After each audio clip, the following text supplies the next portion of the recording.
Ethan Brooks grabbed the wheelchair before it hit the curb. Barely. His boots slid on the wet pavement, his knees hit the concrete, and he caught her with both arms, like a man catching something that wasn't supposed to fall. Rain hammered down on Queen Anne Hill, and for one frozen second, the woman in the chair stared at him. Not with gratitude, with fury. "Don't," she said. "I didn't ask for your help." But she was already in his arms, and 6 weeks later, she handed him the keys to a 14-room mansion and changed both their lives forever. What happened in between? That's the story nobody saw coming. Drop your city in the comments. I want to see how far this story travels. And if you're new here, hit that subscribe button. You don't want to miss what comes next. The day Ethan Brooks almost lost everything started like every other Tuesday. Gray, wet, and running 15 minutes behind schedule. He had already been awake since 4:30 in the morning. He'd made Lily's lunch before the sun was up. Peanut butter and honey, the crusts cut off, because she was 6 years old and 6-year-olds had opinions. He'd ironed his work shirt with the collar that had started fraying at the edges, and he'd stood in front of the bathroom mirror for a moment longer than he needed to, looking at the face of a man who was tired in a way that sleep didn't fix. 38 years old, crow's feet already at the corners of his eyes, a jaw that used to be sharper, a chest that used to feel lighter.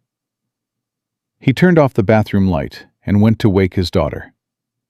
"Daddy," Lily said, still half buried under her purple blanket, one sock on and one sock off. "Is it raining again?" "Yeah, baby." "It's always raining." "It's Seattle." He sat on the edge of her bed and pulled her sock back on. "That's kind of the deal." She scrunched her nose at him. She had her mother's nose, her mother's eyes. Sometimes, in the early morning, the resemblance hit him like a fist to the sternum, and he had to look away before Lily noticed. "Mrs. Patterson said she'd take me to school today," Lily said, sitting up. "She said you could go to work early." Mrs. Patterson is 71 and drives like she's in no particular hurry to get anywhere. Lily giggled. "That's what you say." "That's what everyone says."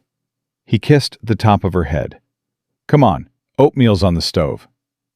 He dropped her at the school entrance by 7:40, watched her sprint inside with her backpack bouncing, and then he sat in his truck for a moment, with the engine running and the wipers going, staring at nothing.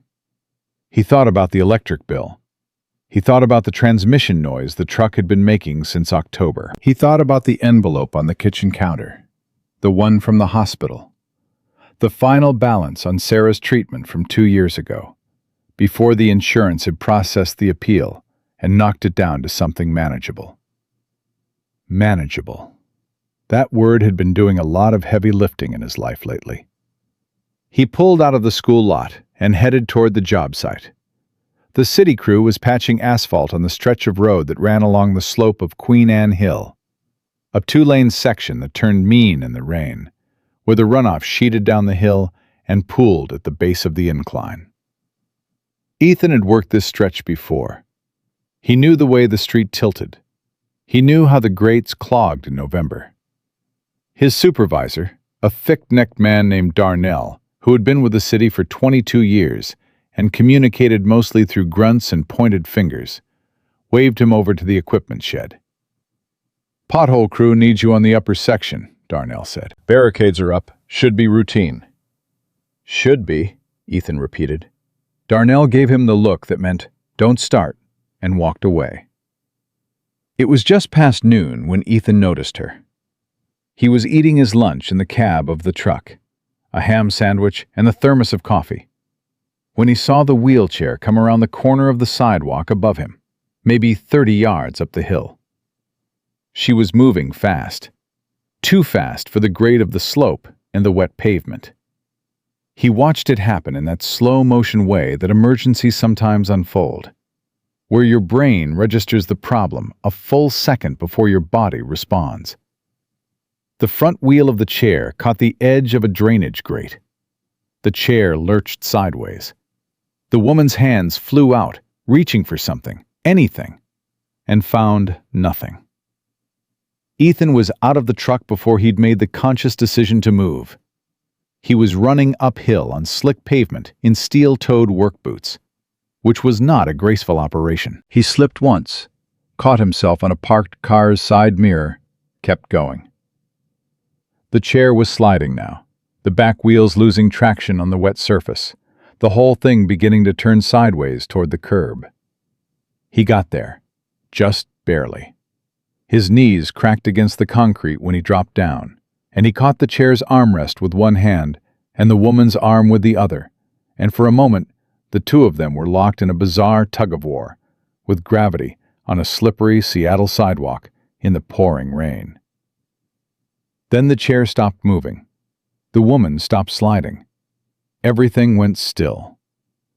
She was looking at him, not with relief, not with the wide-eyed gratitude of someone who'd just been pulled back from danger. She was looking at him with something that was sharp and controlled and almost angry. "You can let go," she said. Her voice was composed, precise, the kind of voice that had been trained to give nothing away. Ethan realized he was still gripping her arm. He released it. "Sorry," he said. "You were going fast." "I'm aware of that." She straightened in the chair with a movement that was practiced and deliberate. Her clothes were expensive, a dark coat, a silk scarf that the rain had done no favors. Her hair was dark, with streaks of silver at the temples, and she wore it pinned back in a way that suggested she didn't think about it much. She was probably in her mid-50s. She was, he noticed, in the way that he sometimes noticed things about people, extraordinarily composed for someone who had just nearly gone face-first into a gutter. "The grate," he said, pointing back up the hill. "The edge is raised. City should have—" He stopped. "Sorry, I'm with the city crew. We're patching further down. I should have put a flag on that." She looked at the grate, then at him, then at his work vest with the city logo on the chest. "Yes," she said, "you should have." He almost laughed. He didn't know why. There was something in her tone, not cruelty, just absolute directness that he hadn't expected. Most people in her position would be thanking him or apologizing for scaring him. This woman was critiquing infrastructure maintenance. "Fair enough," he said. A pause settled between them. The rain kept falling. "Are you hurt?" he asked. "No." "Your chair. The wheel alignment looks—" "It's fine." He crouched down and looked at it anyway. He couldn't help it. The front left wheel had taken the impact wrong, and the bracket was bent slightly.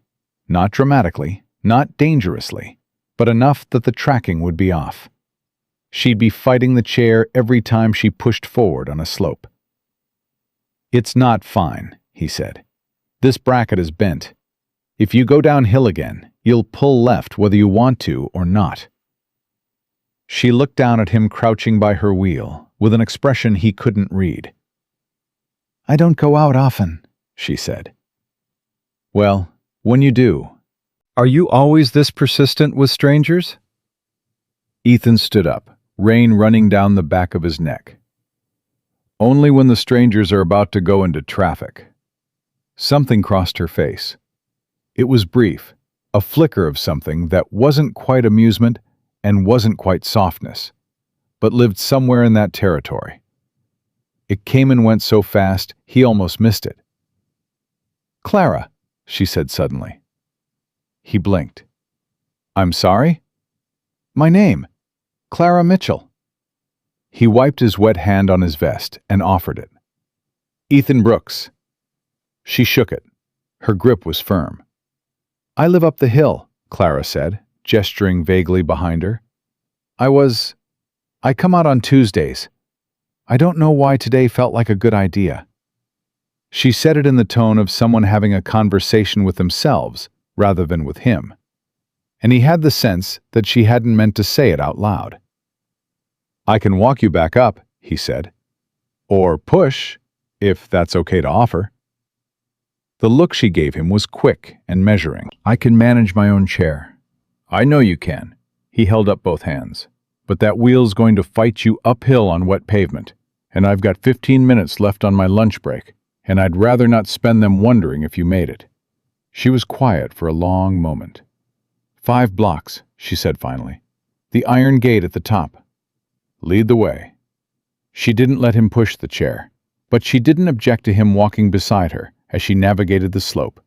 Slowly now, more careful about the grate, and he found himself adjusting his pace to hers without thinking about it, the way you did when you were walking with someone.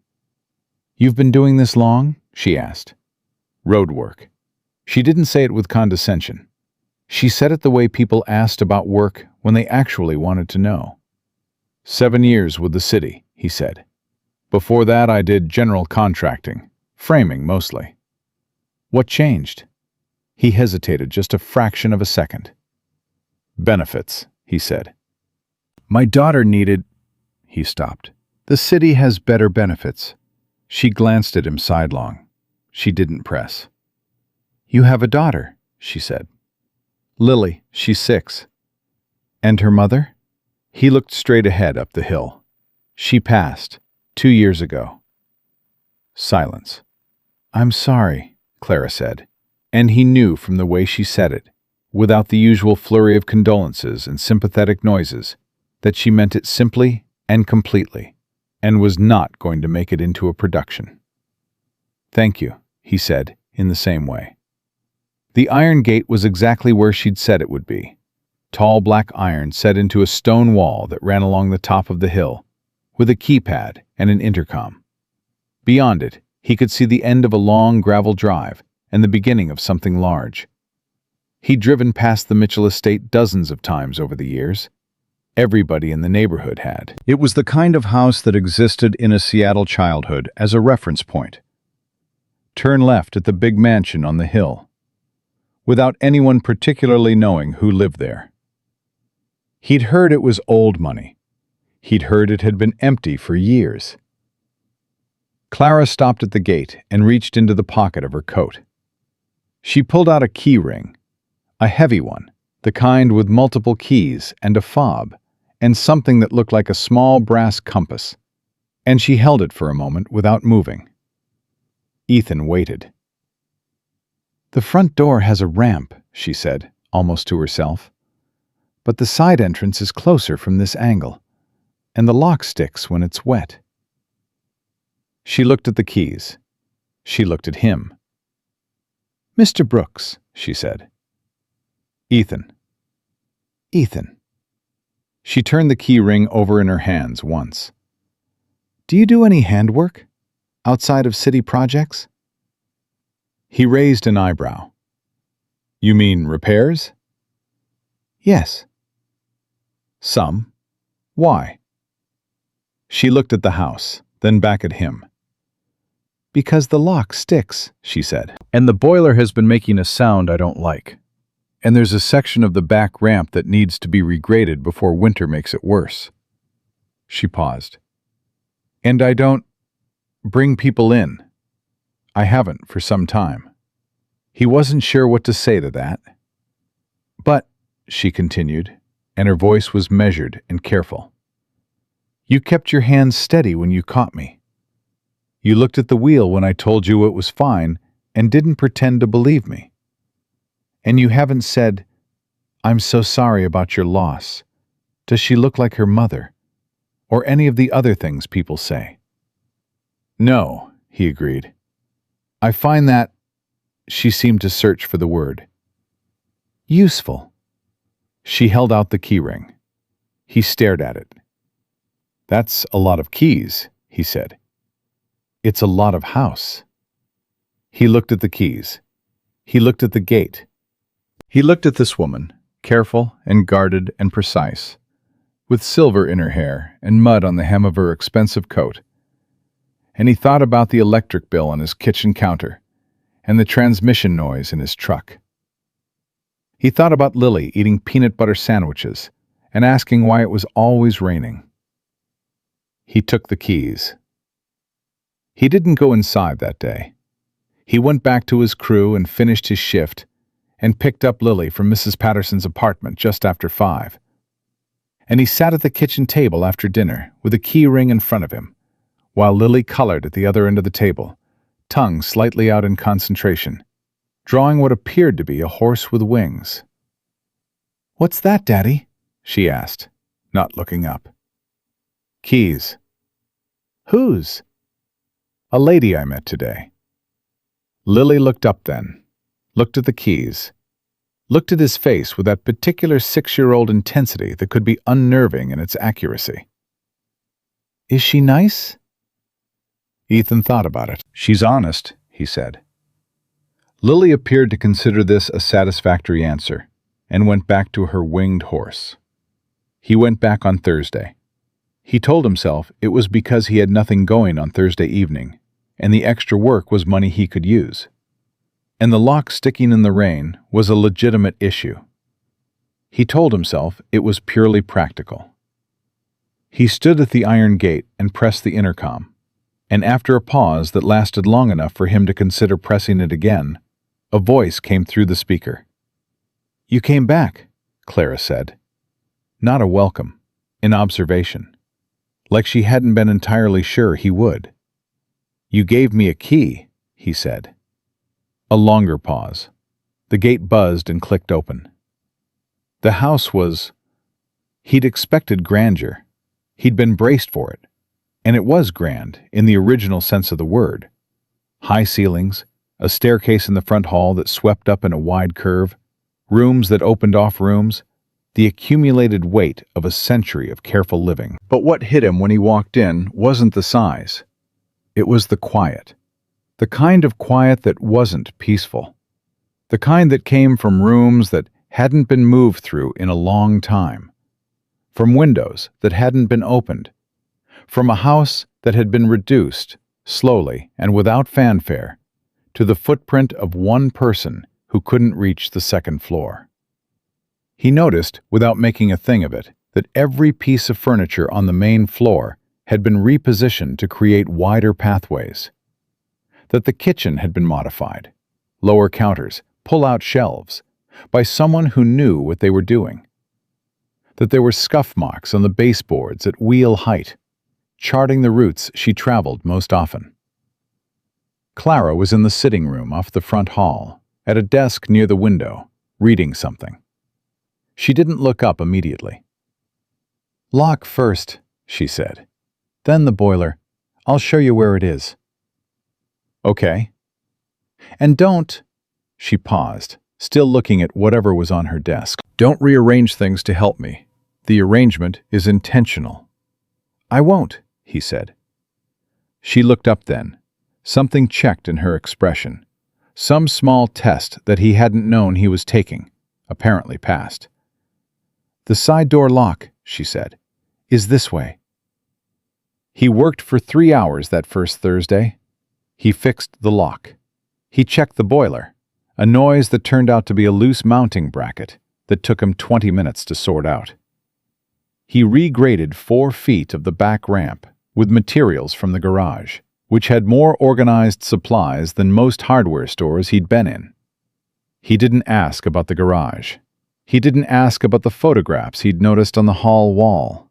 Professional photographs, framed, of a dancer.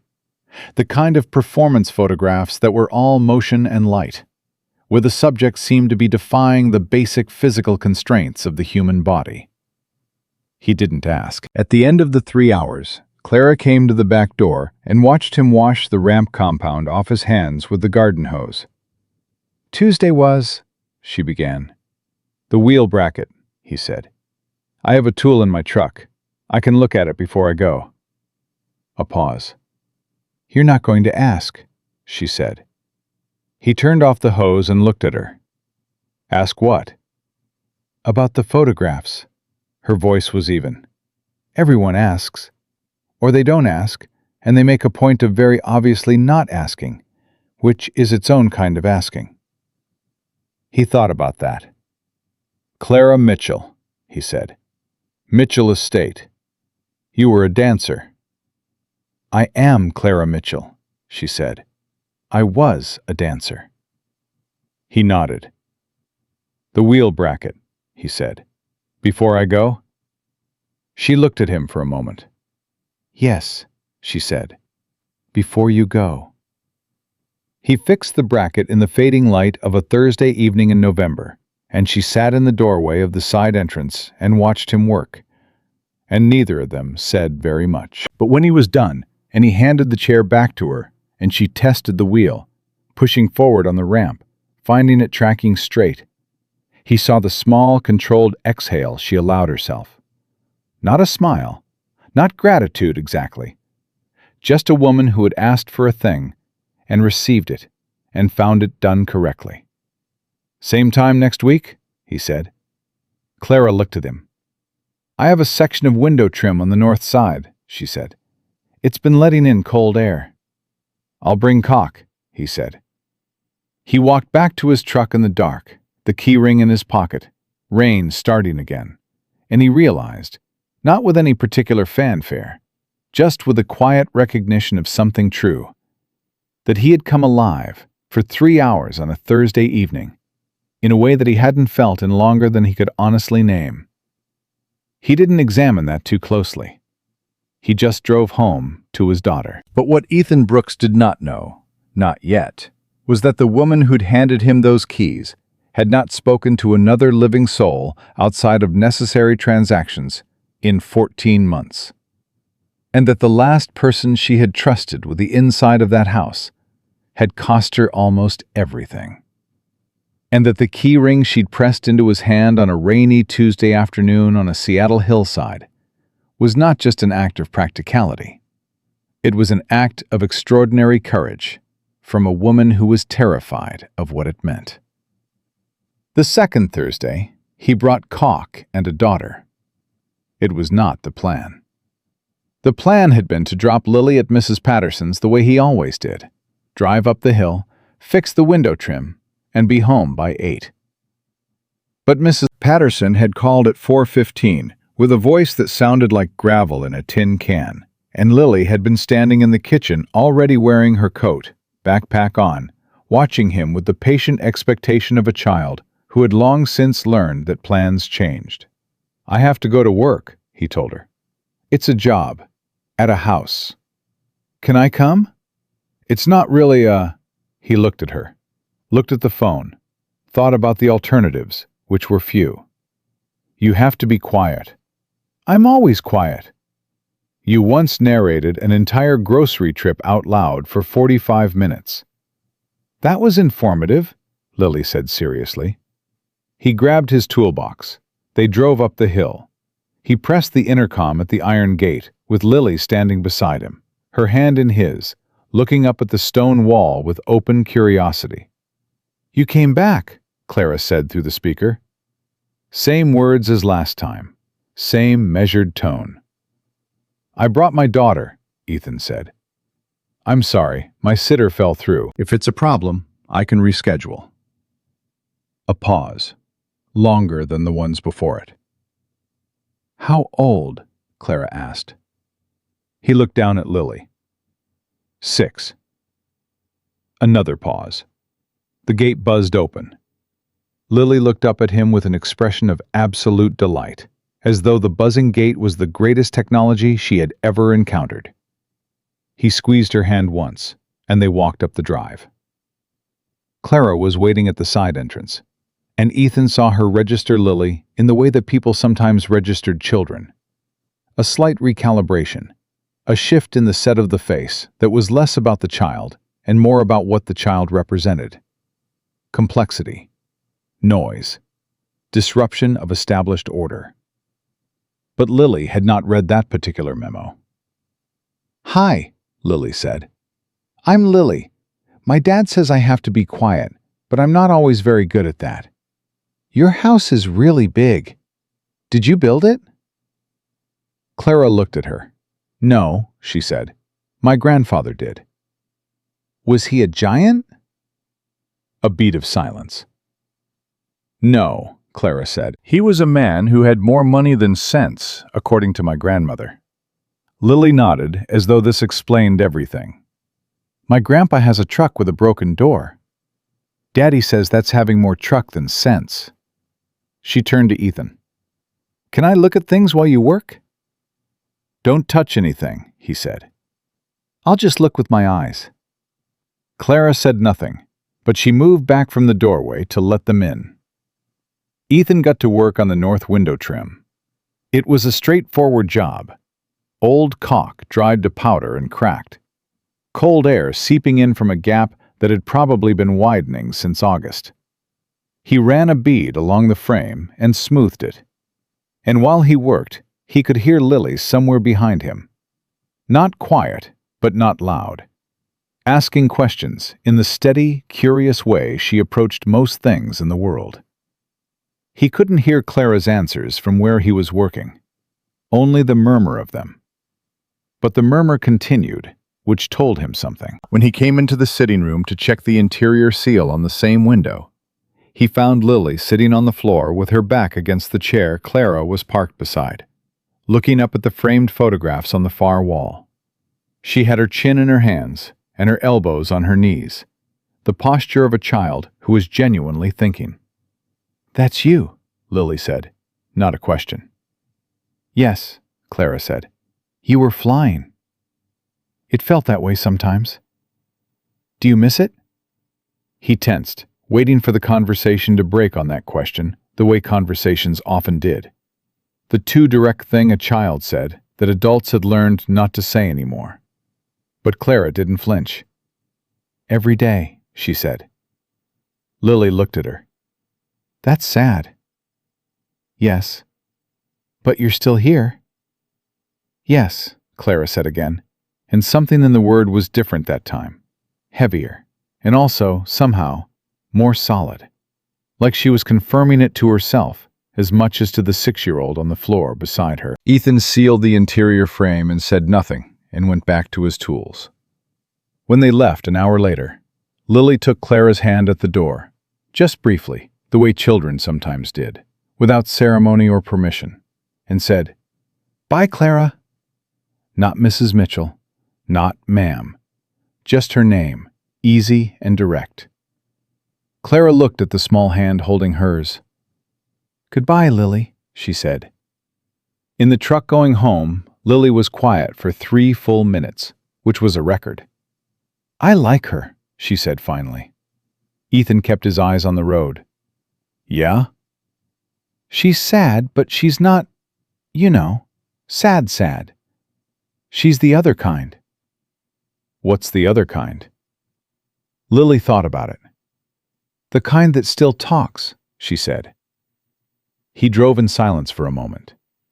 You're pretty smart, you know that? Lily shrugged with the modesty of someone who already knew. Mrs. Patterson says I have an old soul. Mrs. Patterson is very old herself, so she would know. Lily giggled, and the sound of it filled the truck cab, and Ethan let it sit there, warm and uncomplicated, and didn't say anything else the rest of the way home. The weeks that followed built themselves quietly. He came on Thursdays, sometimes Saturdays if a job was pressing. He fixed the window trim, then a section of handrail in the back hallway that had worked itself loose from the wall. He replaced a faucet that had been dripping since spring. He found a section of rot in the frame of the greenhouse door off the east wing, not bad enough to be structural, bad enough to matter, and spent a full Saturday working through it with treated lumber from a yard 2 miles down the hill. Clara paid him fairly, without discussion, which he appreciated. She left an envelope on the kitchen counter each time. He didn't count it in front of her. What he noticed, over those weeks, was the pattern of her days. She was up before him, always. When he arrived at 8 in the morning, there was already coffee made and papers spread on the desk, and she was working in the way of someone who had never had a casual relationship with the morning. She ran a foundation, Hope Path, she called it once, in passing, that funded accessibility projects, ramps and modified transit, and housing for people whose needs the city mostly ignored until someone made enough noise. She didn't tell him this directly. He assembled it from pieces. A phone call he couldn't help overhearing. A letterhead on a document she set down when he came into the room. A name on the brass plate of a filing cabinet in the room she used as an office. He didn't ask. She didn't offer. That was the shape of it in those early weeks. But the shape was changing. One Saturday in December, he arrived to find her in the kitchen, not at the desk. And the coffee was made, but she hadn't touched it. And when he asked if she wanted him to start with the greenhouse door, she said, "Sit down for a minute," in a tone that wasn't a question. He sat. She turned the coffee cup in her hands. "I need to tell you something," she said, "before someone else does." He waited. "I was Clara Mitchell, the dancer." She looked at the cup. "Not just locally. I danced with the Pacific Northwest Ballet for 12 years, and before that with a company in New York. I was—" She paused. The press used certain words. Principal dancer. Celebrated. "I'm not saying this to impress you. I'm saying it because the accident was covered. Extensively. And if you Google my name, which I suspect you haven't done, you'll find photographs and articles, and some of them are—" She stopped. "Unkind. About what I've become." "I haven't Googled you," he said. "I know. That's why I'm telling you." He looked at her across the kitchen table, this composed and careful woman with her silver-streaked hair and her hands that were still, he'd noticed this, extraordinary. Long-fingered and precise, and carrying in their movement the ghost of a different life. "What happened?" he asked. She'd been waiting for the question. He could tell. She'd wound up to it, and it needed answering. "A car," she said. 6 years ago. I was crossing Dexter Avenue after a rehearsal. A car ran the light." She didn't dramatize it. She laid it out the way you laid out a fact you'd had years to sand down smooth. Spinal cord damage at T11. Incomplete injury, they called it, which means some function is retained. "I can feel certain things. I cannot walk without equipment, and I choose not to use it, because the equipment takes more from me than it gives me. And that is my decision to make." Her chin lifted fractionally. "I spent 18 months in rehabilitation facilities, and 2 years after that, trying to find a way to continue performing in some capacity. And when I understood that the specific thing I had built my life around was no longer possible, I came here." She looked around the kitchen.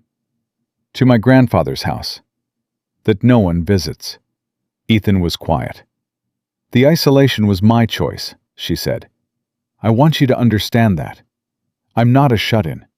I'm a person who decided that the version of the world that existed outside this house was requiring too much of me in exchange for too little." "That sounds lonely," he said. "It was appropriate," she said, "for a while." "And now?" She looked at him directly. The question hung between them. "You fix things," she said finally.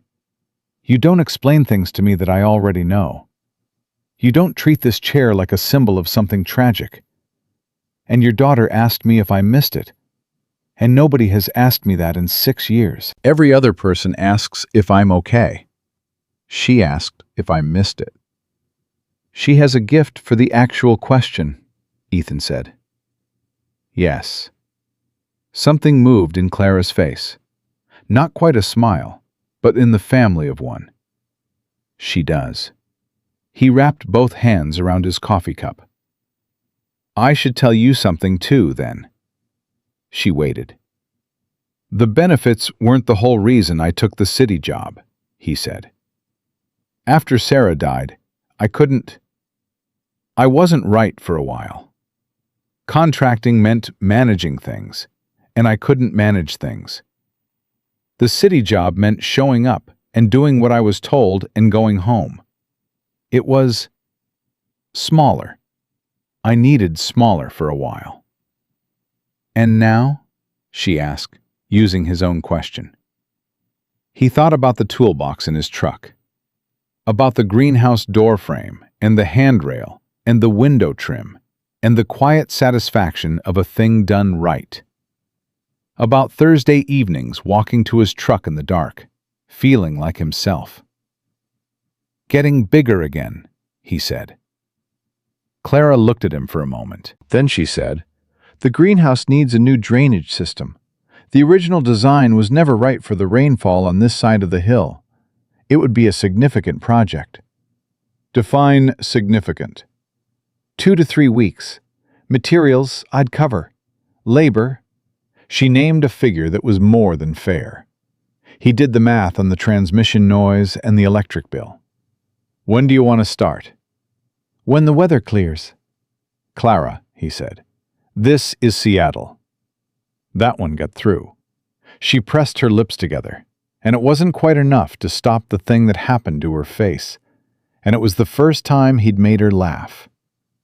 He understood, on the drive home that evening, that something had shifted. Not dramatically. Not in the way that things shifted in movies with music and soft lighting. It was a practical, working shift. The shift of two people who had quietly decided to trust each other past the first threshold, into the territory where you began to say true things. He wasn't sure what to do with that. He wasn't sure, if he was being honest, that he was ready for whatever it meant. There was Lily to think about. There was the fact of who Clara was and what her life looked like versus what his looked like. There was the distance, not just the hill, but the kind of distance that came from different worlds, different damages, different scar tissue. He came anyway, the next Thursday, and the one after that. Lily came again in January, on a day when school was closed for a teacher development day, and there was no alternative.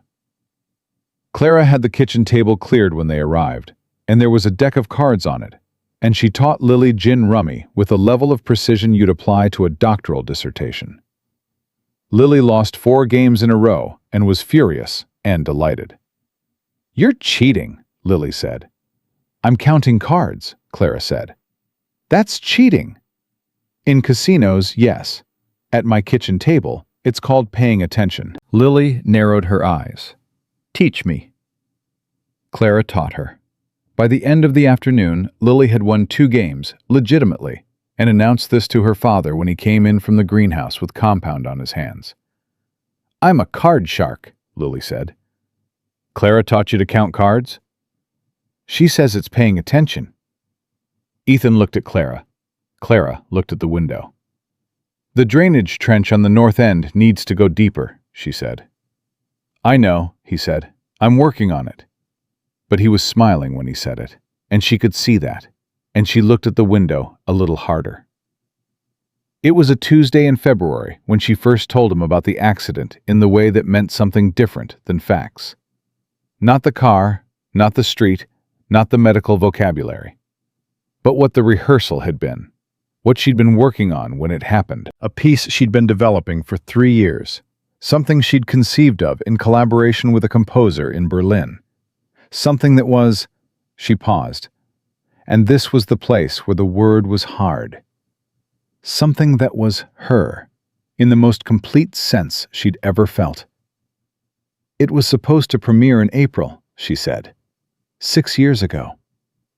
I had 3 weeks left of rehearsal. Ethan set down the part he was working on. He said nothing. He just listened. The composer finished it without me, she said. It premiered in Berlin the following year. I watched a recording of it once. She stopped. Once was enough. Was it good? It was extraordinary, she said. Which is worse. Because you weren't in it. Because I would have been extraordinary in it. She said it simply, without vanity. I knew this piece. I knew it the way you know your own name. And watching it without my body in it was... She went quiet. Like hearing someone else answer to your name, he said. She looked at him. Yes, she said. Exactly like that. They sat in the silence of that for a moment. Outside, the rain had started up again, soft against the windows. Lily was in the sitting room with a book she'd pulled from the lower shelf. Clara had told her once that the lower shelves were the democratic shelves, available to anyone under 4 feet, and they could hear the occasional small sound of a page turning. I don't tell people that, Clara said finally, about the piece. I know.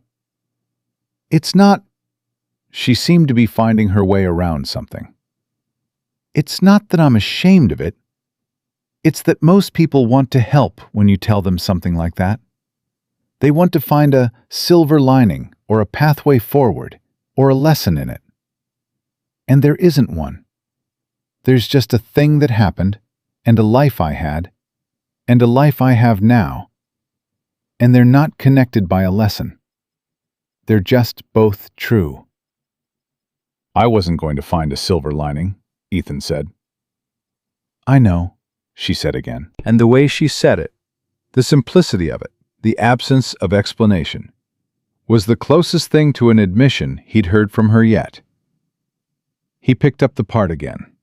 He went back to work, and Clara stayed at her desk, and the rain kept falling, and Lily turned another page, and the house held the 4 of them, the man, the woman, the child, and the ghost of a life that had almost been, in a quiet that was, for the first time in a very long time, something other than empty.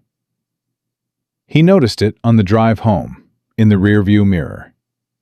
Lily asleep in the back seat, cheek against the window, breath fogging the glass in a small cloud that appeared and disappeared with each exhale. He noticed it in the way that you notice something you'd been careful not to look at directly. He was happy. Carefully, tentatively, with both hands ready to catch it if it fell. But happy. He drove through the Seattle rain and did not examine it too closely, and thought about the drainage trench and the 3 weeks of work still ahead, and the keyring in his jacket pocket, and the woman at the desk who said, I know the way. Most people said, I trust you. And he let the quiet of it sit there in the cab of the truck, alongside his sleeping daughter, and did not say a word. Not yet. The photograph appeared on a Thursday.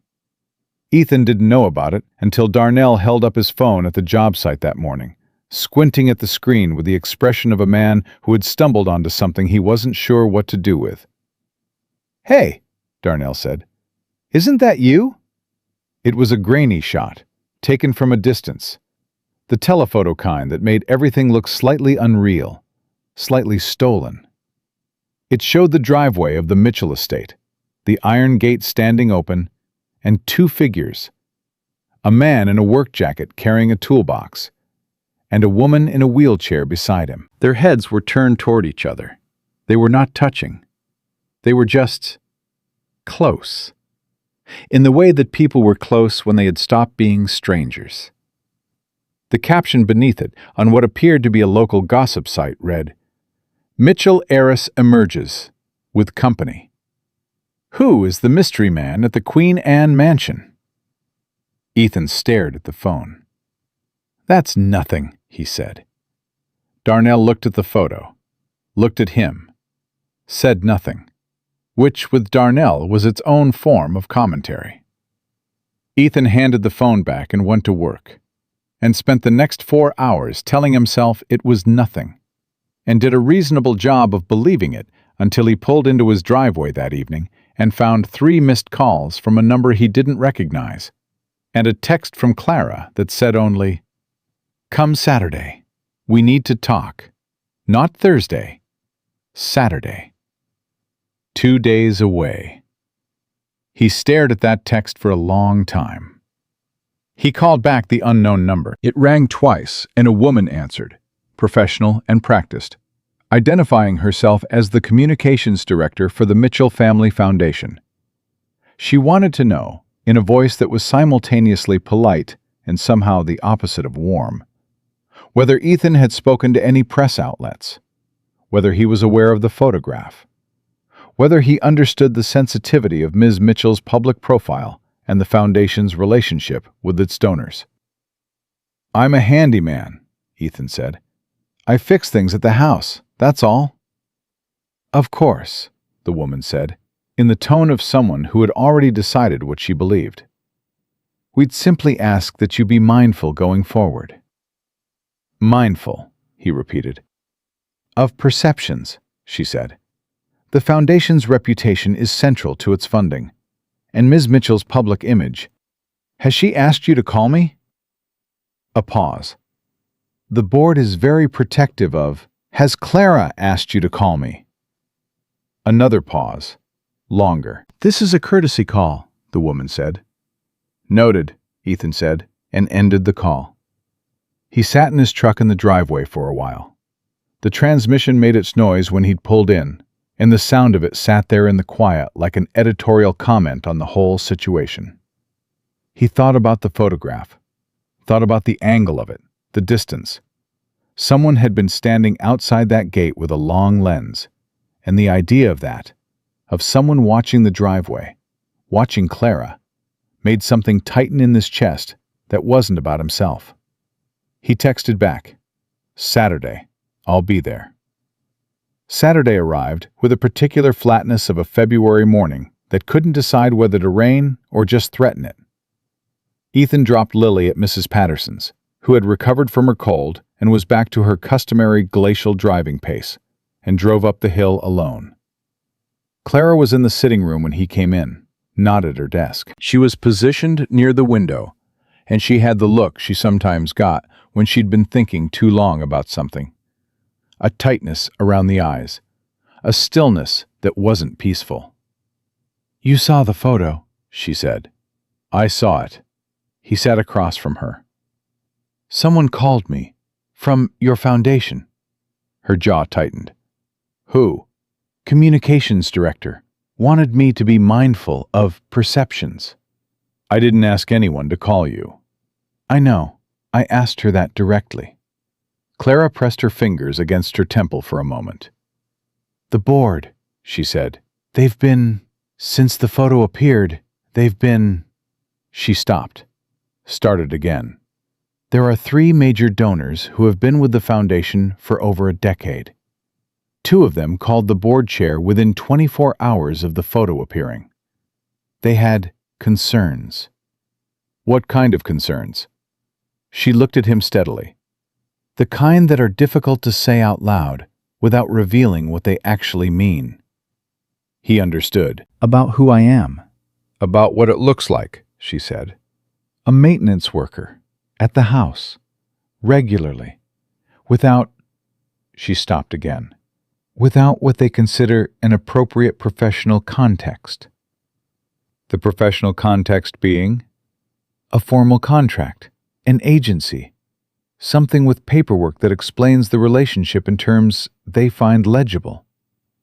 Her voice was controlled, but there was something underneath it. "They don't like what they can't file." Ethan leaned forward, elbows on his knees. "And what did you tell them?" "I told them it was not their concern." "How did that land?" "Like a grenade with no one to hand it back to." She moved the chair slightly, restlessly. "Richard Holt, the board chair, came here on Thursday, while you weren't here.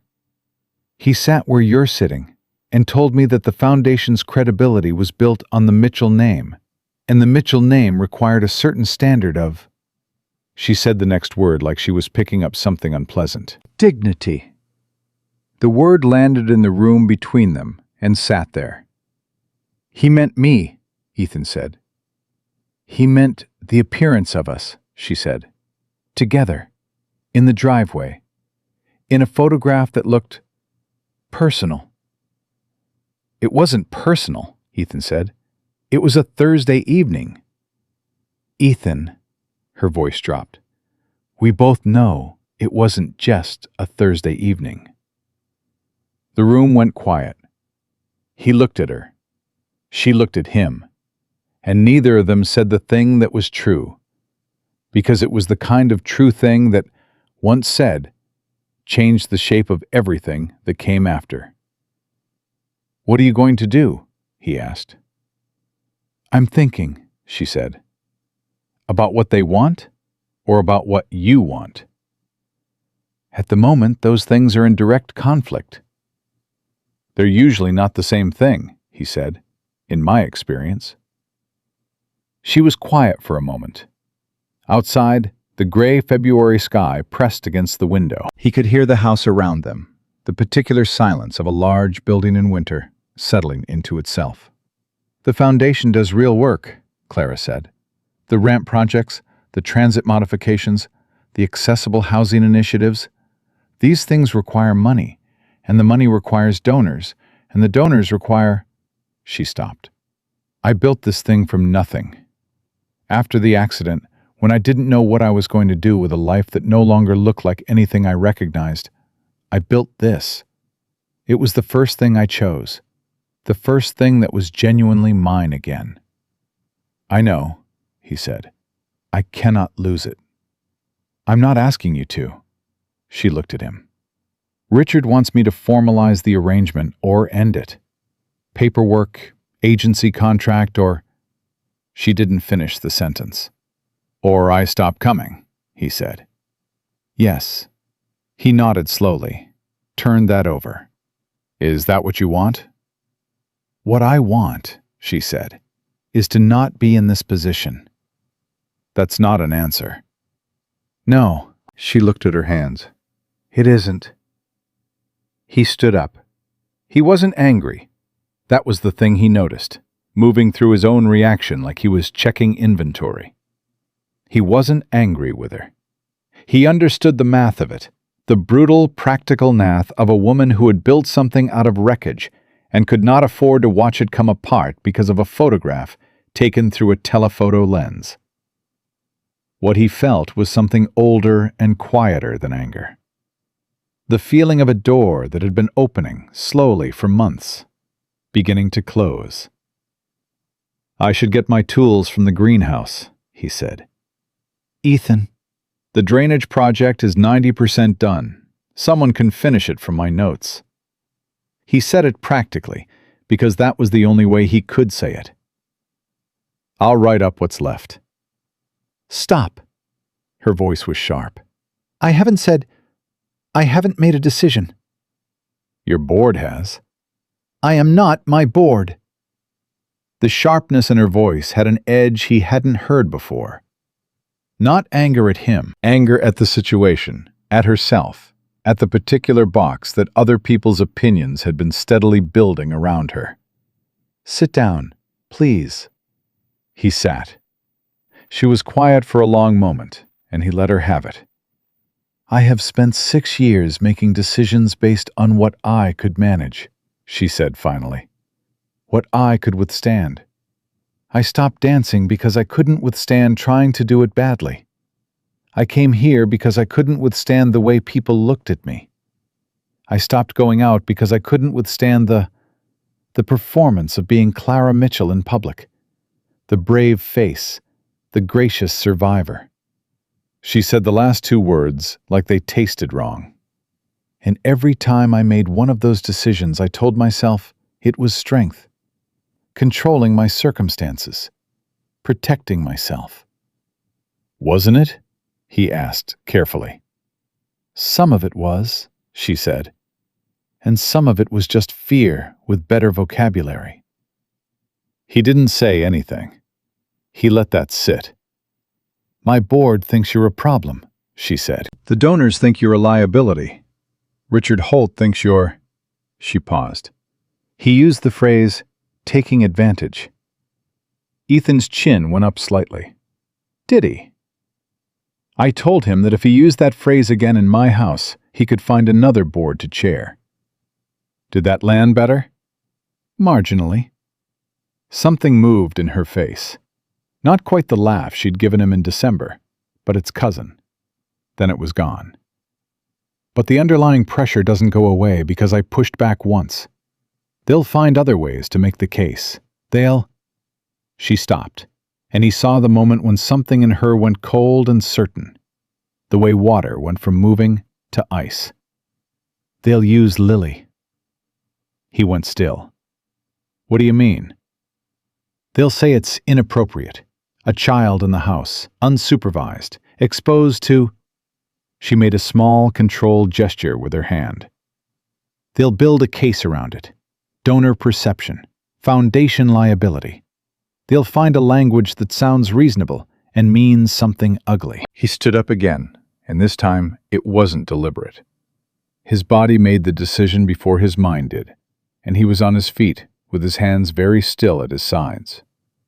"Lily is 6 years old," he said, and his voice was quiet, in the way that quiet could be the opposite of calm. "I know." "She plays cards with you at your kitchen table." "I know." Clara's voice was steady. "I'm not saying I believe it. I'm saying it's the weapon they have, and people like Richard Holt know how to use their weapons." He made himself breathe. "You have to understand," Clara said, "that the people on my board have been with this foundation since before the accident. Some of them knew me before, when I was the face of something they could put in a brochure. A celebrated dancer, a Mitchell. They watched me become this." She gestured at herself, the chair, the room, the whole reduced architecture of her daily life. And what they could not file or categorize was their own discomfort with it. So they filed it as managing Clara. And I let them. Because I was tired, and it was easier, and the work was getting done. "And now?" "And now," she said, "you are the first thing in 6 years that I have not let them categorize. And that is threatening to them in a way I underestimated." Ethan looked at her. He thought about the key ring, about the first Thursday, about the way she'd said, "I know," when he said he wasn't going to find a silver lining, about Lily asleep in the back seat on the drive home, cheek against the window. "What do you want to do, Clara?" She looked at him for a long time, and then she said something he hadn't expected.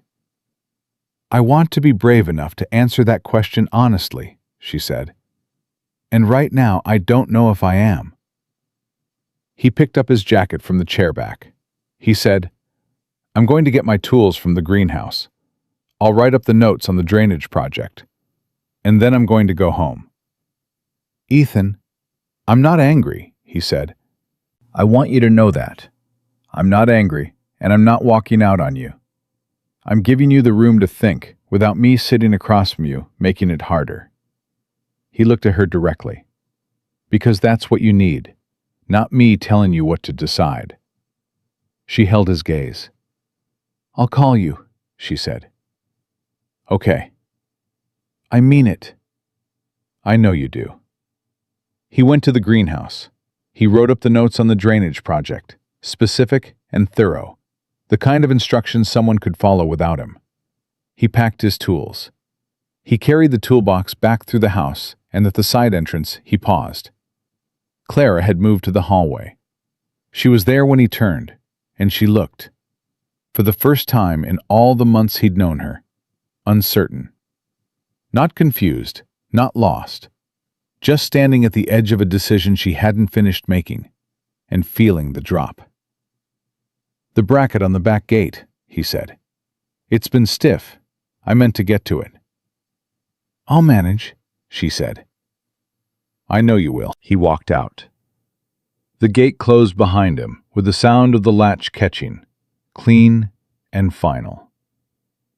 On the drive home, he didn't turn on the radio. He just drove, and let the silence do what it needed to do, and told himself that some things took time, and that people who had been alone as long as she had didn't step out of it in a straight line, and that it wasn't a betrayal, what she was doing. It was a woman weighing the cost of being seen, and finding the arithmetic harder than she'd expected. He picked up Lily at 5:30. She was sitting at Mrs. Patterson's kitchen table, eating crackers and doing a word search with the focused intensity she brought to everything. "Hey, Bug." "Hey, Dad." She looked up at him, and then looked at his face the way she sometimes did, that uncanny 6-year-old accounting. "You okay?" "Yeah," he said. "You sure?" "Working on it," he said. Lily considered this. "Clara okay too?" He crouched down in front of her chair, at her eye level, the way he'd always done when she asked the real questions. "She's working on it too," he said. Lily nodded slowly, as though she'd already suspected as much. She folded the word search into her folder, picked up her backpack, took his hand. "It's okay to work on things, Dad," she said. "That's what you always say." "When do I say that?" "When stuff breaks." She tugged his hand toward the door. "You say, broken doesn't mean ruined." He stood up. He looked at the top of his daughter's head, her mother's hair, fine and dark, escaping from its braid. And the feeling that moved through him was complicated and full, and almost too large to carry quietly. "Yeah," he said. "That's what I say." They walked out to the truck together, and he buckled her in, and he got in the driver's seat, and he sat for a moment before starting the engine. His phone was in his jacket pocket. It did not ring. He started the truck and drove home through the February dark and waited. She didn't call Sunday. He told himself that was fine. He fixed the loose cabinet hinge in the kitchen, helped Lily with her reading homework, made spaghetti for dinner, and went to bed at 10. He lay in the dark and did not check his phone more than twice, which he counted as a moral victory. She didn't call Monday either. By Tuesday, he had stopped expecting it and started accepting it, which was a different thing entirely. Acceptance had a floor to it. Expecting something had nothing underneath it at all. He went to work. He patched asphalt. He came home. He made dinner. He read Lily 3 chapters of the book about the mouse who wanted to be a chef, which was Lily's current obsession and had resulted in her attempting to make scrambled eggs on Sunday morning, an event that had required more cleanup than he'd anticipated. "The mouse succeeds in the end," Lily informed him, though they were only a third of the way through. "You've read ahead?" "I needed to know. That defeats the purpose of the story." "No, it doesn't," she said, with the certainty of someone who had thought this through. "If I know it works out, I can enjoy the middle without being scared." He looked at her. "When did you get so philosophical?" "Mrs. Patterson says I'm precocious." "Mrs. Patterson says a lot of things." "She's right about most of them," Lily said, and turned to the next page. He thought about that. "If I know it works out, I can enjoy the middle without being scared." For longer than made sense. The logic of a 6-year-old applied to a situation it had no business applying to. He set it aside and went to wash the dishes. Wednesday evening, his phone rang. He was in the middle of reviewing an old contracting estimate he'd dug out, running numbers on what it would cost to file for a general contractor's license again, something he hadn't let himself think about in 2 years. He almost didn't recognize the number. Then he did. "Clara," he said, "I'm sorry I didn't call sooner." Her voice was careful, composed, but underneath the composure there was something else. A tightness, a friction, the sound of a person who had been working very hard at something. "It's all right." "It isn't, actually. You deserve to hear from me." A pause. "I've been dealing with the board." "How did that go?" A long pause. "Richard Holt tendered his resignation this morning." Ethan sat up straighter.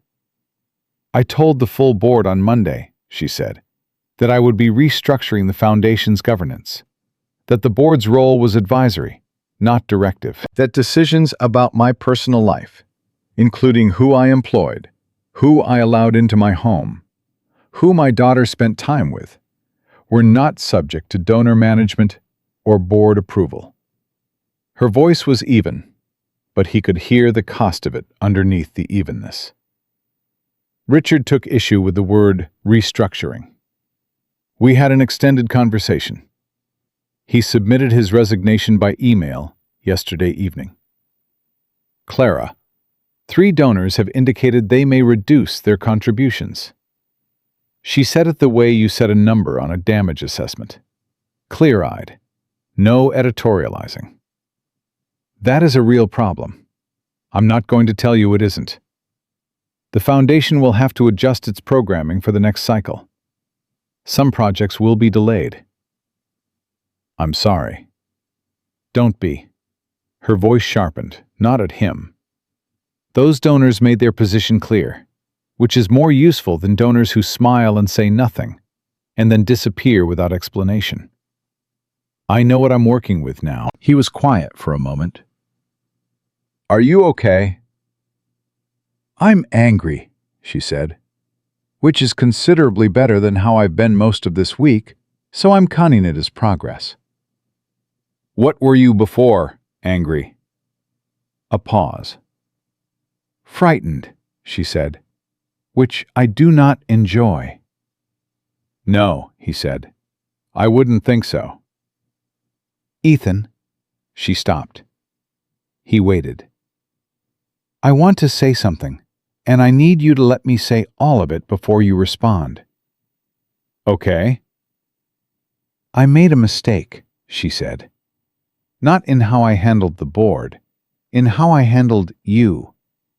When you came on Saturday, I was so deep inside the logistics of the problem, the donors, the board, the photograph, that I treated you like a variable in an equation, instead of a person who had been coming to my house every week for 4 months and fixing things and bringing his daughter and making me laugh at my own kitchen table. The words came measured and clear, but there was something working beneath them, something that had been prepared and was now, in the saying, turning into something else.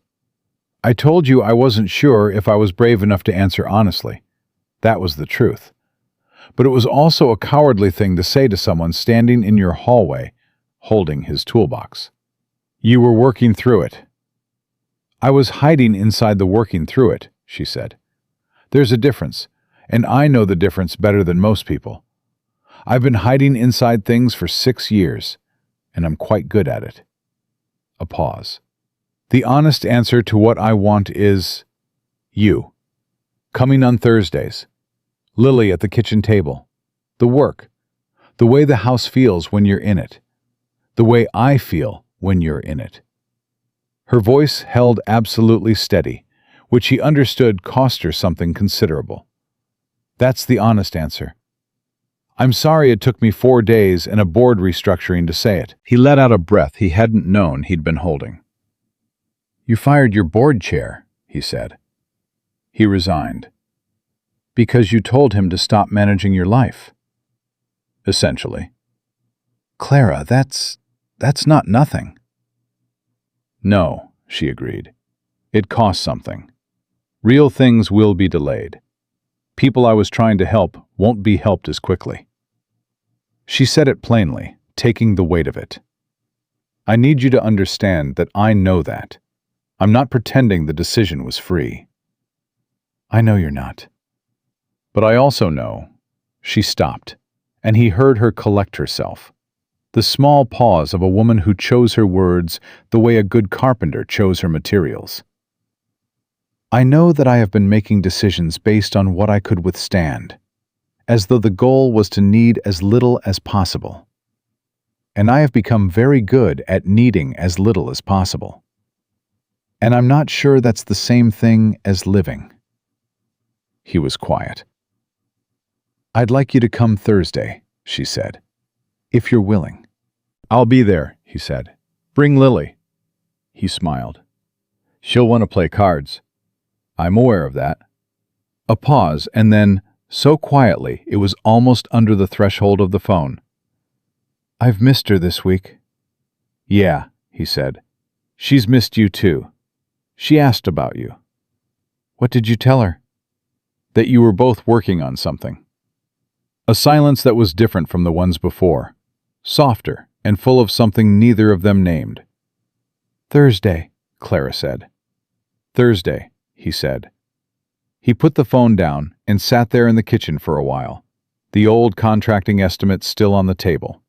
The numbers that had seemed important an hour ago, now meaning something different. Not smaller, different. Like a door he'd thought might be closing, had quietly, without fanfare, swung back open. Thursday came, and he brought Lily, and the house received them the way a house did when it had gotten used to people. The particular quality of a space that had learned to expect certain presences. Clara was at the kitchen table when they arrived, and there was coffee, and there was a deck of cards. And there was also, Ethan noticed this, a small paper bag from the bakery on the corner of Queen Anne Avenue that Lily had mentioned exactly once, 3 weeks ago, having excellent cinnamon rolls. Lily saw the bag immediately. "Is that from Corner Bakery?" "I had a delivery," Clara said, in the tone of someone who had not made a special arrangement at all. Lily looked at the bag, looked at Clara, threw both arms around Clara's neck from behind in the spontaneous, full-body way that 6-year-olds expressed gratitude, which was without warning and at significant velocity. Clara froze. Just for a moment, the split-second freeze of a person who had not been touched like that in a very long time. Then her hand came up and rested, briefly and carefully, on Lily's arm. "Thank you," Lily said into her shoulder. "It's just a roll," Clara said. "It's the best roll," Lily said, and released her, and climbed into a chair and opened the bag with the ceremony it deserved. Ethan met Clara's eyes over Lily's head. She looked away first, but not quickly, and there was color in her face that hadn't been there when they'd walked in. He went to work on the back gate bracket he'd mentioned leaving. It took him an hour. When he came back inside, Lily had beaten Clara at 2 rounds of gin rummy and was explaining her strategy with the thoroughness of a post-game press conference. "I watched your eyes," Lily was saying. "When you had a good card, your eyes went like—" She made a small expression that Ethan couldn't see from the doorway. "Like that. Just a little." "I don't do that," Clara said. "You do," Lily said. "Dad says the eyes always tell the truth, even when the mouth is being careful." Clara looked up and found Ethan in the doorway. "Do you teach your 6-year-old to read people?" she said. "She came preloaded," he said. Clara looked back at Lily, and the thing on her face was unmistakable now, had been unmistakable for weeks to anyone paying attention. It was love. The particular kind that arrived without asking.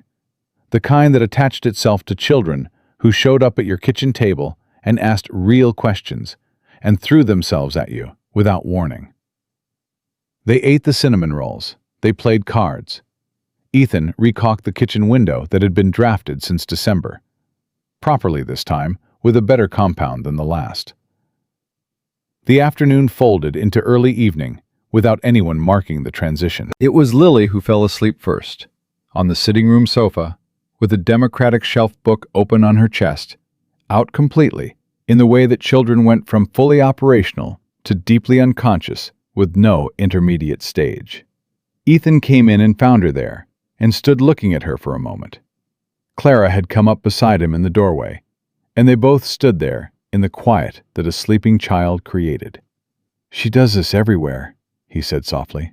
"Just chooses a place and goes." "I know," Clara said. "She fell asleep on my guest chair 3 weeks ago, the small one by the window. I didn't wake her for 40 minutes. He looked at her. "You didn't tell me that." "No." "Why not?" She was quiet for a moment. "Because it was mine," she said simply. "For 40 minutes, I sat next to that chair and read, and listened to her breathe, and it was— I didn't want to share it. I wanted to keep it." She paused. "That probably sounds strange." "It doesn't," he said. They stood there for another moment, the two of them in the doorway, the sleeping child between them, in the way that sleeping children manage to be between people, even from across the room. "I meant what I said on the phone," Clara said quietly. "I know. I don't say things I don't mean." "I know that too." She looked at Lily. I should tell you that I don't know how to do this, whatever this is.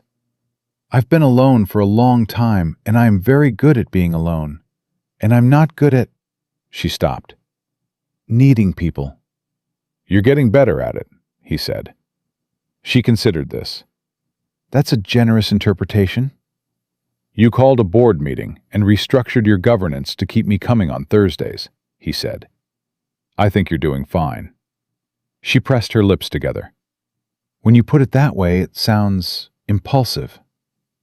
"It was brave," he said.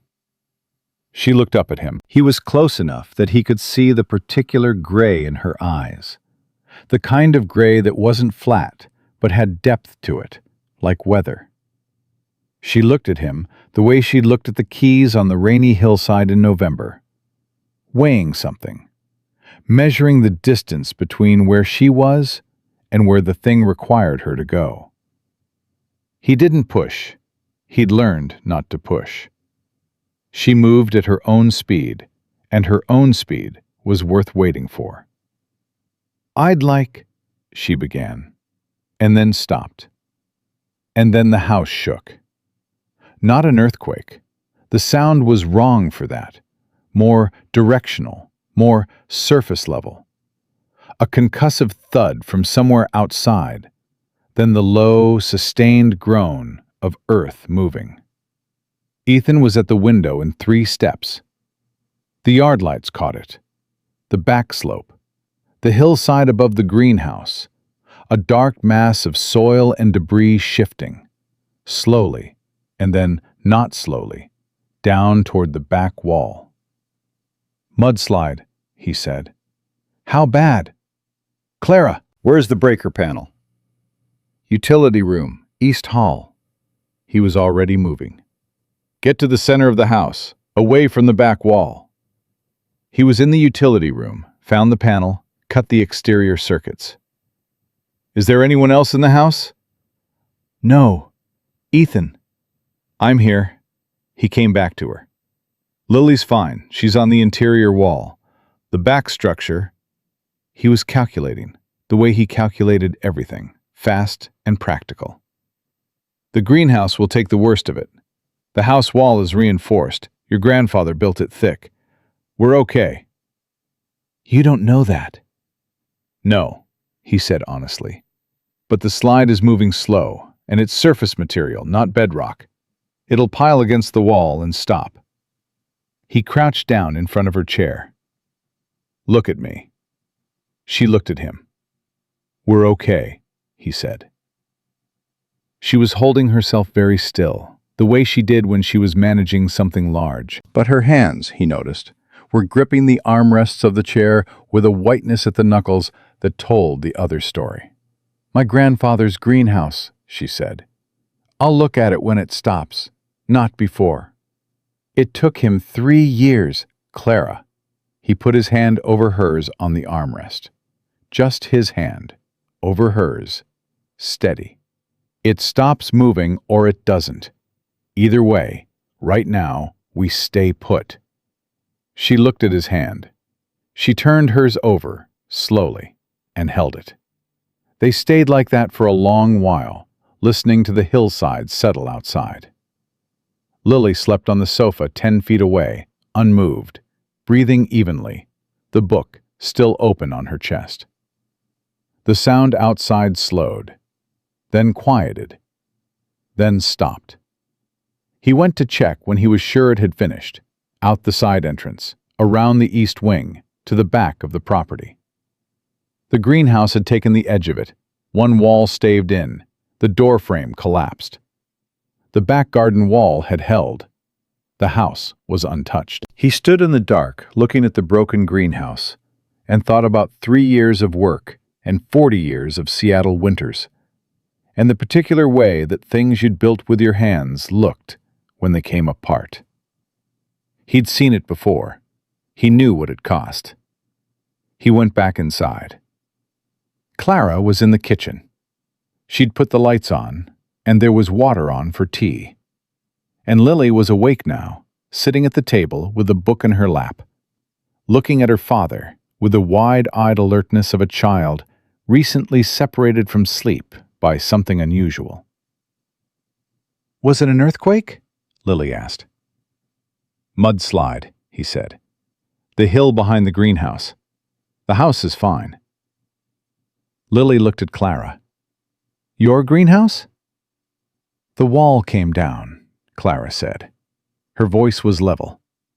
"It can be rebuilt." Lily looked at her for a moment. Then she got off her chair, walked to Clara, and climbed carefully into her lap, the way she had, Ethan noticed, apparently been doing for weeks without his knowledge, with the easy familiarity of something already established. "It's okay to be sad about it," Lily said. "Even if it can be fixed." Clara looked down at her. "Yes," she said, "it is." And Ethan stood in the doorway of Clara Mitchell's kitchen at 10 o'clock on a Thursday night, with mud on his boots and his daughter in another woman's lap, and understood that the house had shifted. Not from the hillside, not from the slide, but from something older and slower and more permanent than either. The kind of shift that happened when people stopped performing safety for each other and started actually being it. He pulled out a chair and sat down. Clara looked up at him, and this time she didn't look away. "The greenhouse," she said. "When the weather clears." "I'll need 2 weeks," he said. "Maybe 3. I'll buy the materials. I'll write the plan." Lily looked between them with the satisfaction of someone watching a thing resolve correctly. "Good," she said. "Can I have tea?" The greenhouse took 19 days. Ethan started on a Monday, which was not a Thursday, which told Clara something she filed away without comment. He showed up with a truck bed full of lumber and a hand-drawn plan on graph paper that he set on the kitchen table beside her coffee and said, "Tell me what you want to keep from the original design and what you want different." She looked at the plan. She looked at him. "You drew this freehand?" "Graph paper isn't freehand." "The proportions are exact." "I measured before the slide." He tapped the paper. "The original drainage was wrong for the slope. Your grandfather built it for aesthetics, not function. I want to fix the grade, move the entry to the south side. Better light, easier access." He looked up. "For the chair, the original threshold was too narrow, and I never said anything because it wasn't my place, yet." She was quiet for a moment. "And now?" she said. "Now I'm saying something." She studied the plan. She pointed to the north wall. "He grew orchids there. There was a specific light he'd rigged. I don't know if the fixture survived." "I'll check. If it didn't, I'll replicate it." She looked at the plan for a long moment, and he watched her do what she did when she was deciding whether to let herself want something. That interior measuring, the weighing of what it would cost to hope. Then something settled in her face. "The south entry," she said. "Yes, make it wider than you think you need to." "Already planned for it," he said. He came every day that he wasn't on city shift. Sometimes mornings, sometimes evenings, sometimes both. Lily came on weekends, and on the day she came, she had appointed herself official site supervisor, which meant she walked around in her rain boots, inspecting things and asking questions with the seriousness of a building inspector who had strong opinions. "Why does the wood have to be that kind?" she asked one Saturday, watching Ethan work the frame. "Pressure treated. It resists rot." "So it lasts longer?" "A lot longer." Lily considered this. "Clara says her grandfather built the first one to last, but it didn't." "The slide wasn't the greenhouse's fault," Ethan said. "It held for 40 years. That's not bad." "Can this one last 40 years too?" He looked at the frame, thought about the materials, the grade correction, the wider entry, thought about what it meant to build something with the intention of it lasting. "If we do it right," he said. "Longer." Lily nodded, satisfied, and went to find Clara. He watched her go, his daughter in her rain boots crossing the yard with complete confidence toward the side entrance, toward the woman at the desk who had learned, over 19 days of a greenhouse being rebuilt, to leave that side door unlocked when she knew they were coming. He turned back to the frame and kept working. It was on the 14th day, a Wednesday evening, when Clara came outside. She did this occasionally now, came to the edge of the work, close enough to see what he was doing, though she'd never come farther than the flagstone path that ran along the east wing. He'd learned not to make an event of it. She came when she came. But this time, she came farther. She navigated the path to the point where it met the temporary boards he'd laid across the disturbed ground, and she stopped there, and she looked at the frame. The walls up now, the roof structure beginning to take shape, the south entry standing open and wide and oriented toward the afternoon light exactly as the plan had shown. "It's going to be bigger than the original," she said, "by about 8 feet on the south end. The grade correction gave us room." She was quiet, looking at it. He kept working, the way he always did when she was thinking, not stopping, not drawing attention to it, just being present and occupied. "My grandfather used to bring me here when I was small," she said, "before my parents' divorce, before everything complicated. He'd come out here in the mornings, and I'd sit on a stool by the orchid wall, and he'd talk to the plants." She paused. "I thought that was eccentric until I was about 30 and found myself talking to a costume I was making, and I understood that it was just something you did with things you were trying to grow." Ethan set down his tool and looked at her. "What did you say to it? To the costume? To the thing you were growing?" She looked at him. The February light. They were out of February now, into March.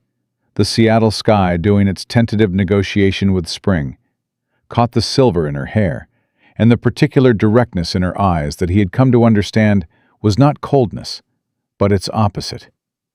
A person who looked at things straight because she had decided that the cost of looking away was too high. "I told it to be what it needed to be," she said. "Not what I expected, just what it needed to be." He held her gaze. "That's good advice," he said. "It didn't listen," she said, "but the intention was sound." He picked his tool back up. "The greenhouse will listen," he said. "We're giving it better conditions than the first one." She looked at the structure for another long moment. "Yes," she said. "I believe you're right." She went back inside. He watched her go, and then he kept working until the light ran out and drove home in the dark with sawdust on his jacket and something in his chest that felt like a door open to weather.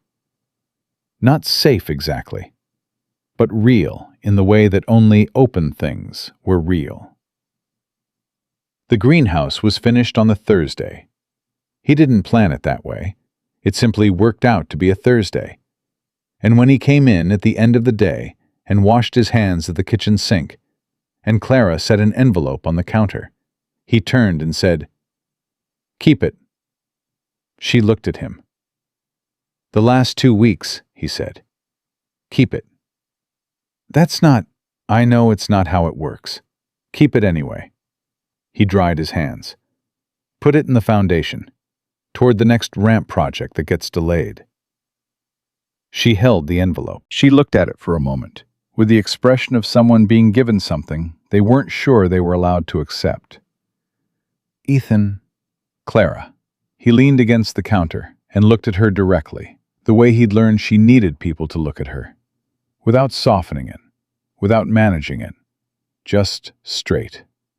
"I need to tell you something." She set the envelope down. "All right," she said. I've been thinking about the contractor's license, he said. I looked at the filing requirements. The fees are manageable if I've been running the numbers. He stopped, collected himself. If I go back to contracting, I can work on my own schedule, take the jobs I want. Accessibility work, ramps, modifications, the kind of builds your foundation funds. I know that work. I know it well.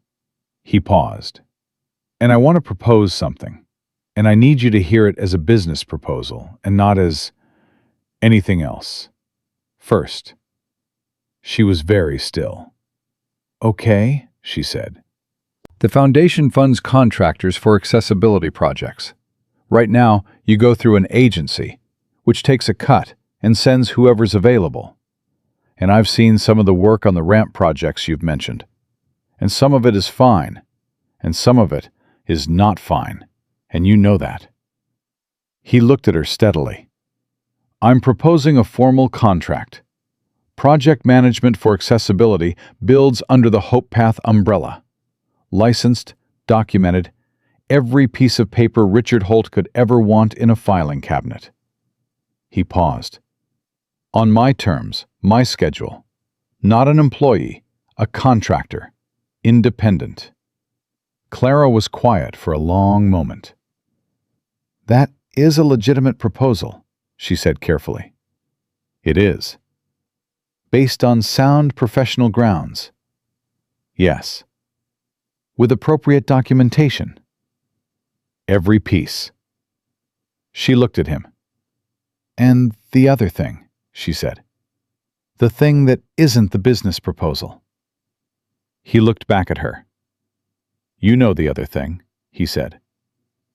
I want to hear it. He pushed off from the counter and crossed the kitchen, not fast, not with any drama, just the direct movement of a man who had made a decision and was carrying it through. He stopped in front of her chair. He crouched down, the way he had in the hallway the night of the mudslide, so they were at the same level. And he looked at her the way you looked at someone when you were done being careful about it. I love you, he said. I have for a while.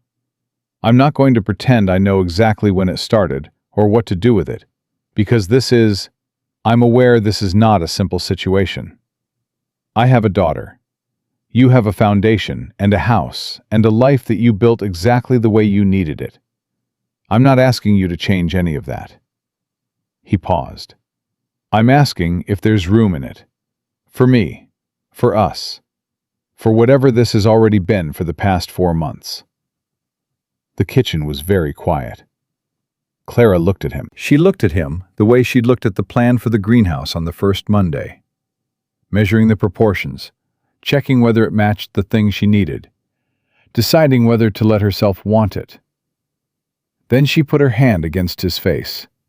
Just her hand, open-palmed, the way she'd held lilies in the doorway months ago. Simply, without performance. I told you on the phone, she said quietly, what I wanted. I meant it then, and I mean it more now. Her thumb moved, just slightly, against his jaw. I am not easy to love, Ethan. I want you to know that clearly. I have years of being alone built into me, and I will not always know how to ask for what I need. And I will sometimes default to managing you instead of talking to you. And you will have to call me on it. I know, he said. I'm telling you honestly, not to warn you off, so you know what you're choosing. Clara, he covered her hand with his. I fix things for a living. I'm not afraid of the work. Something broke open in her face then. Not dramatically, not with tears or declarations, just the quiet, complete undoing of a very long-held composure. The way a window came unsealed after years of being painted shut. She let out a breath, slow and full, and leaned her forehead against his. They stayed like that for a moment, just that. Foreheads together, hands held, the kitchen around them ordinary and warm and entirely sufficient. The business proposal, she said finally, against the small space between them. I'll want a full project plan. I'll have it to you by Monday. And references. You've seen my work for 4 months. I'll want them in writing. Of course you will, he said. And that was the laugh, the real one, the one that came from the center of her, unguarded and full, that he had been, without fully admitting it, working toward since December. It was worth it. It was entirely worth it. Lily appeared in the kitchen doorway. She had her book under her arm and her socks on mismatched, one purple, one striped, and she looked at the two of them with the calm assessment of a child who had been paying attention for months and was observing the expected outcome. "Did you tell her?" she said to her father. Ethan stood up, slowly. "Were you listening?" "I was in the hall," Lily said, with the complete moral confidence of a 6-year-old who saw no issue with this. "Did you tell her?" "Yes," he said. Lily looked at Clara. "Did you say yes?" "I did," Clara said. Lily nodded once, decisively, as though this had always been the obvious conclusion and everyone had simply taken too long to arrive at it. She came into the kitchen, climbed into her chair, and opened her book. "Good," she said. "Can we have dinner? I'm hungry." Clara looked at Ethan. Ethan looked at Clara. "I'll cook," he said. "You'll cook in my kitchen?" she said. "It's a good kitchen. Better layout than mine. I restructured my board for you, and now you're critiquing my kitchen?" "I'm complimenting your kitchen." She moved toward the refrigerator. "There's chicken, and I believe there are potatoes." "That's enough," he said. "I'll handle it." "I'll supervise," she said. "Naturally," he said. And just like that, without ceremony, without a moment anyone could point to as the exact turn, it became an ordinary evening, the kind that required nothing extraordinary to justify itself. A man cooking in a kitchen, a woman at the counter not quite supervising, but not quite not. A child reading at the table with her mismatched socks swinging off the edge of the chair. The weeks that followed built themselves differently than the weeks before. Not tentatively, not one Thursday at a time. Deliberately. The contractor's license application went in on a Tuesday. The project plan for the Hope Path work went to Clara on a Monday as promised. 22 pages, detailed and clean. And she read it in one sitting and sent back 3 notes, all of them specific and all of them right. And he incorporated them and sent a revised version by Wednesday. And they argued productively about 2 line items and agreed on both by Friday. The first project under the new arrangement was a ramp and entry modification for a community center in the Central District, a job that had been in the foundation's queue for 8 months, waiting for a contractor who understood what the work actually required.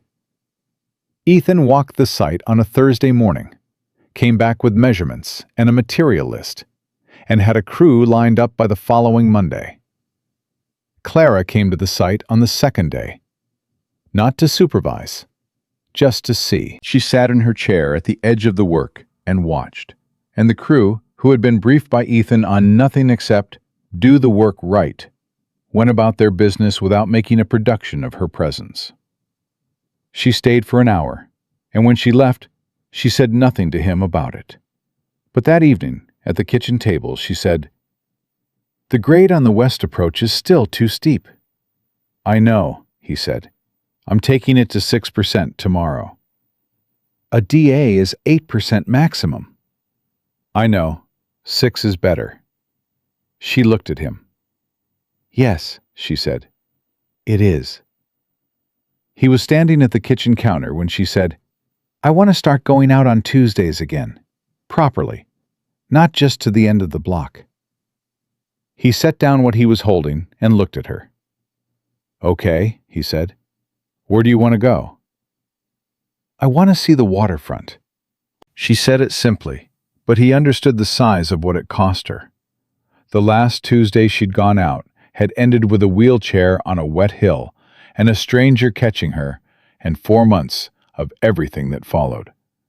I haven't been to the waterfront since before the accident. We'll go Saturday, he said. All 3 of us. You don't have to. Clara. He said her name the way she'd taught him to say it, by listening to how she heard it. Not as a correction, not as a management, just as the fact of her. We want to. She was quiet. Lily has been asking about the ferry, she said. Then we'll take the ferry. She looked at her hands. I don't know how I'll feel about it. Being outside, in public, with people looking. People will look, he said honestly. And then they'll stop, because most people are mostly interested in themselves. And if they don't stop, we'll ignore them.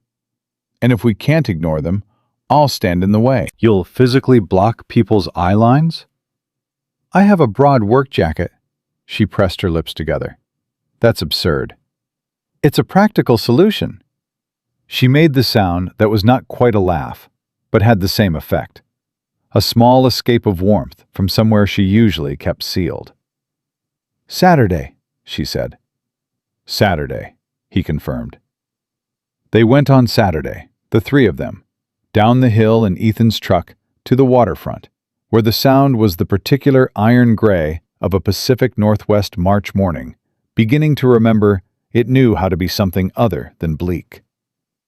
Lily ran ahead on the boards the way she ran everywhere, in the complete physical confidence of a child who trusted the ground to hold. Clara kept her pace beside Ethan, and people did look, and most of them stopped looking almost immediately.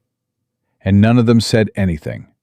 And the ones who had the half-formed expression of a person building toward a comment encountered Ethan's entirely neutral and yet somehow complete stare and decided against it. They took the ferry to Bainbridge.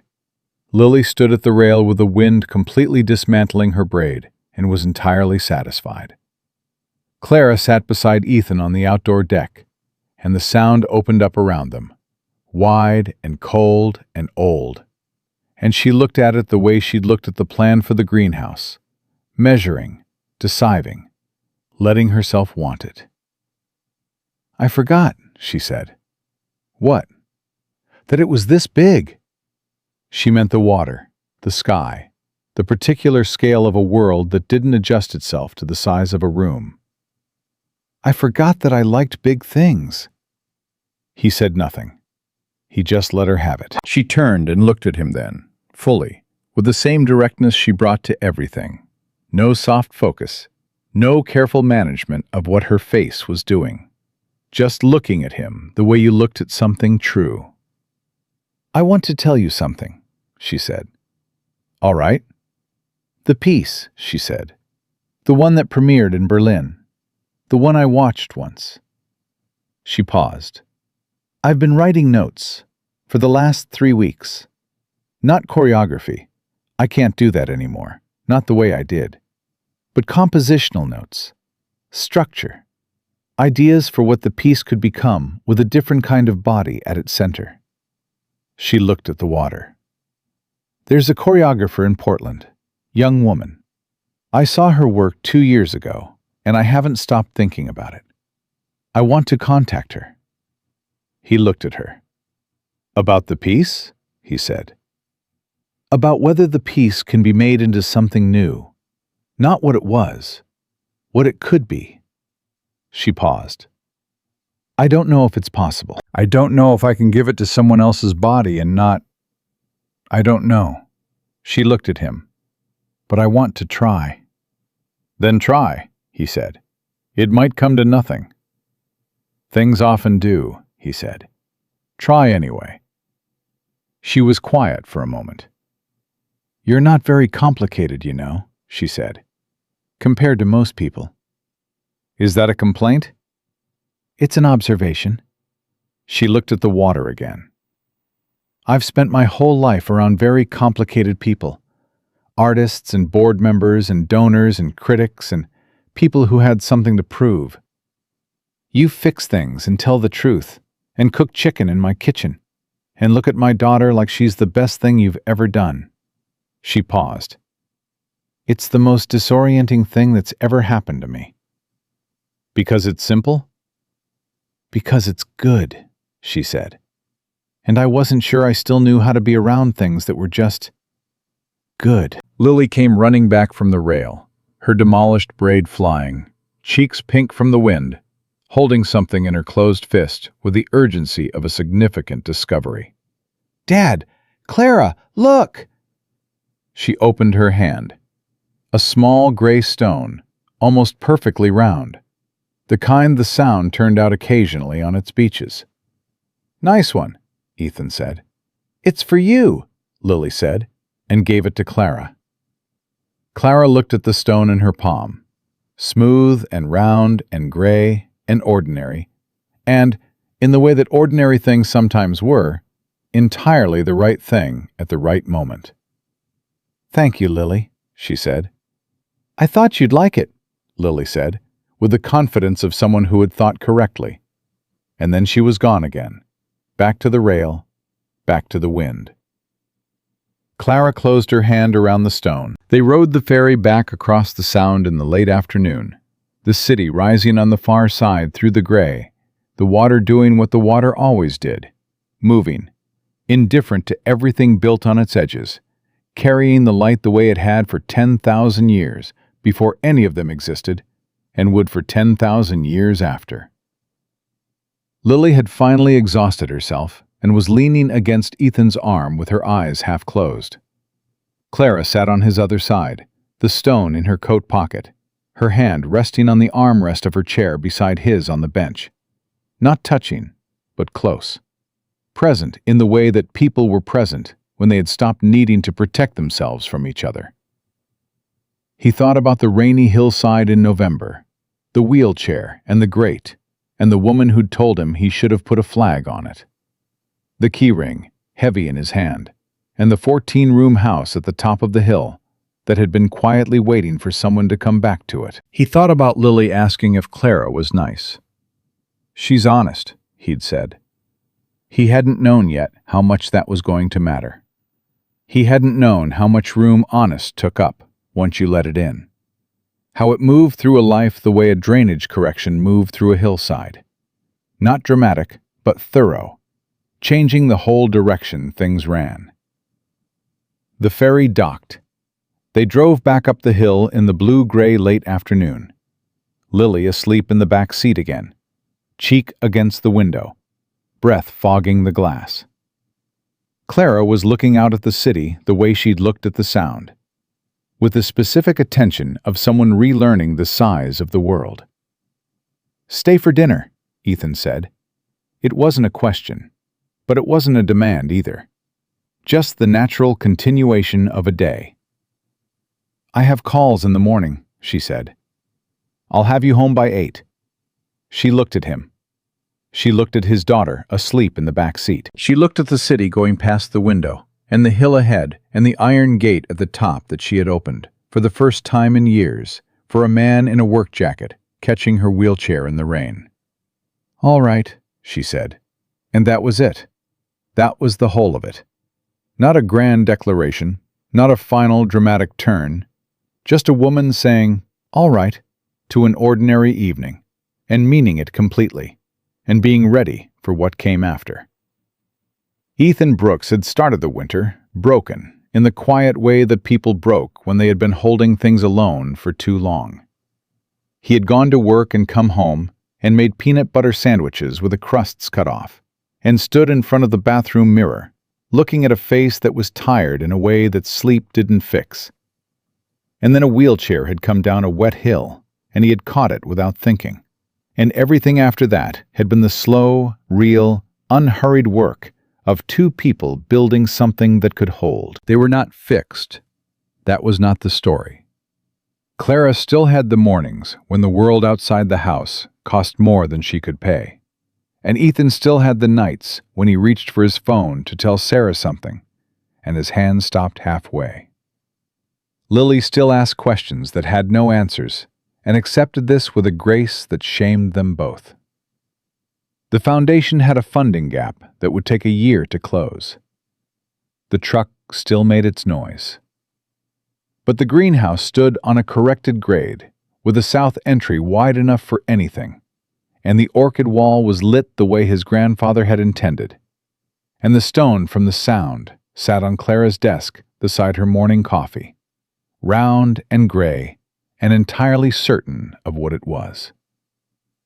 And on Thursday evenings, the iron gate at the top of Queen Anne Hill buzzed open before he pressed the intercom, because she heard his truck coming up the hill, and she had already decided, long before he arrived, that this was what home meant now. Not the house, not the gate, not the 14 rooms or the key ring or any of the things that could be lost to slides or boards or the long wearing down of grief.